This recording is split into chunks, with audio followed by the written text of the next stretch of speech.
Adada Bir Gün kanalından herkese selam arkadaşlar. Bugün Tortum Gölü'nden bahsedeceğim. Bu konu sadece Uzundere'yi, Tortum'u ya da Erzurum'u değil, tüm dünyayı yakından ilgilendiren bir konu.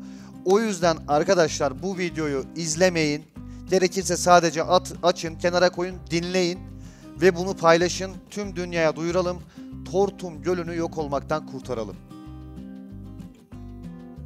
Şunu da kesin ve net bir şekilde belirteyim. Bu videoda ben kimseyi eleştirmek için, kimseyi kötülemek için bunları söylemiyorum. Tamamıyla gölün kurtarılması adına bu videoyu yapıyorum. Yani buradaki asıl amacımız gölümüzü kurtarmak. Yoksa kimse eleştirmek değil, sadece yardım istiyoruz.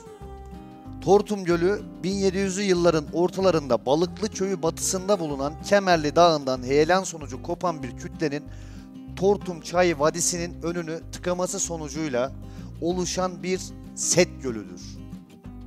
Bu gölün uzunluğu 11 kilometre, genişliği ise 600 ile 1000 metre arasındadır.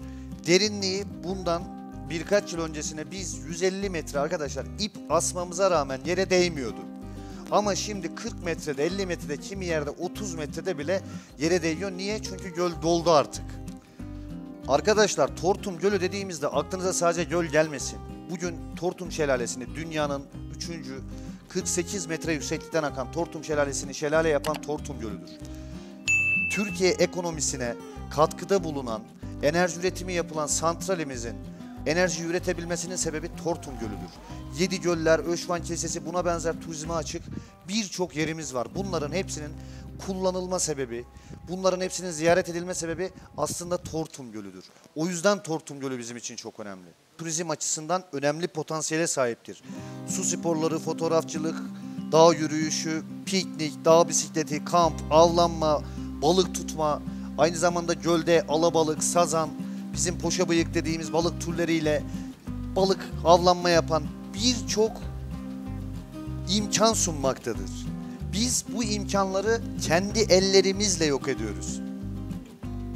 Bu ilçe sadece turizmden ibaret değil arkadaşlar. Bu ilçede karpuz, kavun, domates, sebze, meyve türleri, muz haricinde aklınıza ne geliyorsa hepsi yetişmekte.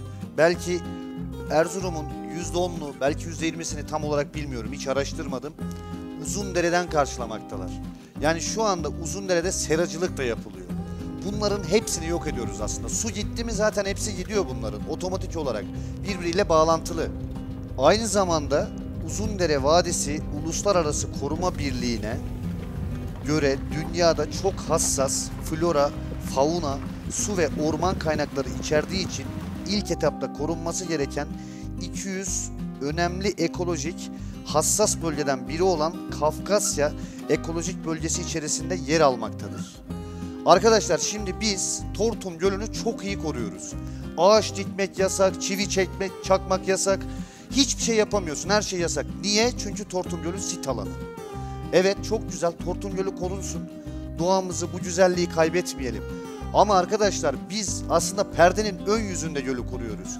Arka yüzünde ya bildiğin tuvaletimizin kanalizasyon ayağı bile Tortum Gölü'nde. Tortum'dan bu tarafa Erzurum'dan gelirken ara ara durun bakın. Tortum Gölü'ne kanalizasyonlarımızı akıtıyoruz biz. Gölde şimdi bakın resimde de gördüğünüz gibi artık balıklar bile ölmeye başladı. Niye? Pislikten. Çünkü balık niye ölsün? Sazan balığı suyun dışında 1 saat kalıyor ve ölmüyor. Böyle sağlam bir balık. Ama Tortum Gölü'nde ölmeye başladı. Çünkü biz her şeyi buraya bağlıyoruz. Ahırların ayaklarını, kanalizasyonlarımızı, elinde çöp mü var? At Tortum Gölü'ne. Bu korunuyor mu? Korunmuyor. Sit alanıysa eğer bunların korunması bence daha önemli. Çünkü biz gölü kaybediyoruz. İnternette her yerde araştırın, Tortum Gölü yazın. Arkadaşlar kafes balıkçılığının yapıldığı söyleniyor. Yalan, yasak arkadaşlar burada. Balıkçılık yapmak da yasak, onu da yaptık biz. O da yasak, yapamıyorsun. Hiçbir şey yapamıyorsun ama göle her şey yapılıyor. Bu nasıl bir koruma sistemidir? İnanın anlamış değilim. Eskiden biz burada oltayla alabalık tutardık. Çay alası dediğimiz, kimilerinin göl alası dediği. Kırmızı benekli alabalıkları oltayla tutardık. Şimdi mümkün değil arkadaşlar. Gölün her tarafını oltayla serin, bir tane balık tutamazsınız. Niye? Çünkü alabalık pis suyu sevmez. Göl pislendikçe her şey bitiyor. Alabalık zaten tamamıyla bitti diyebilirim. Uzundere'ye gelen yatırımlar var. Bunlara çok seviniyoruz. Çünkü Uzundere'miz günden güne gelişiyor. Çok da güzel yatırımlar alıyor.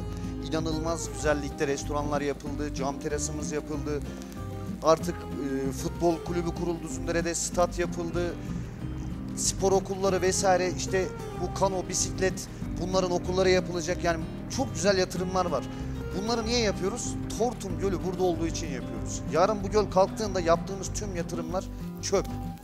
O yüzden şu an aslında biz doğru yatırım yapmıyoruz. Çünkü temeli sağlam atmıyoruz. İnşaat gibi düşünün. Temeli atmıyoruz, üstüne saraylar gibi ev yapıyoruz. Yani temel sağlam olmayınca bu bina en ufak bir hasarda çökecek zaten. Yani bizim şu an yapmamız gereken en öncelikli şey Tortum Gölü'nün korunması. Bizim burada uzmanların yaptığı araştırmaya göre master planında herhangi bir önlem alınmadığı takdirde Tortum Gölü'nün gelecek yüzyıla ulaşamayacağı söyleniyor. Tortum Şelalesi'nin yakın çevresinde sürekli meydana gelen heyelanlar, yani bunlar da tehdit oluşturmakta.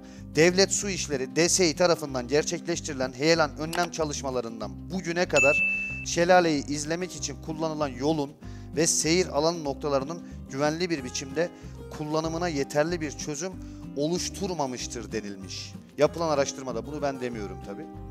Gölün korunması için her ne kadar geç kalınmış olsa da hiçbir şey bitmiş değil. Bu gölü koruyabiliriz. Bakın şu an ekrana getirdiğim Denizbaşı, şu resimde gördüğünüz, burası 20 yıl önce biz buraya Denizbaşı diyorduk. Çünkü burası göldü arkadaşlar. Fazla değil, bakın 20 yıl önce. Şimdi bu resme bakın. Bu resimde artık burası da karaya dönüştü. Çünkü balçıklar artık doldurdu her yeri. Göl temizlenmiyor, dinlenme göleti yok, set yok, hiçbir şey yok. Hatta ben bir keresinde araştırmıştım. Bir çiçek türü varmış. Onu serpiyormuşsun akan çaya. Taşlara bile tutunup onlar elek görevi yapıyormuş. Bunu bile yapamadık biz bugüne kadar. Ama ben bu saatten sonra yetkililere, yani kimse artık sesleniyorum. Allah rızası için Tortum Gölü'nü koruyun. Tortum Gölü'nü kaybetmeyelim. Bu kadar doğayı, güzelliği, manzarayı, bu kadar imkanı lütfen elimizden kendimiz almayalım. Arkadaşlar, videoyu izlediğiniz için çok teşekkür ederim. Videoyu paylaşalım, Tortum Gölü'nü kurtaralım sloganıyla videoyu paylaşmanızı bekliyorum. Hepiniz Allah'a emanet olun, kendinize iyi bakın. Abone olmadıysanız zaten çok ayıp etmişsiniz, abone olmayı unutmayın.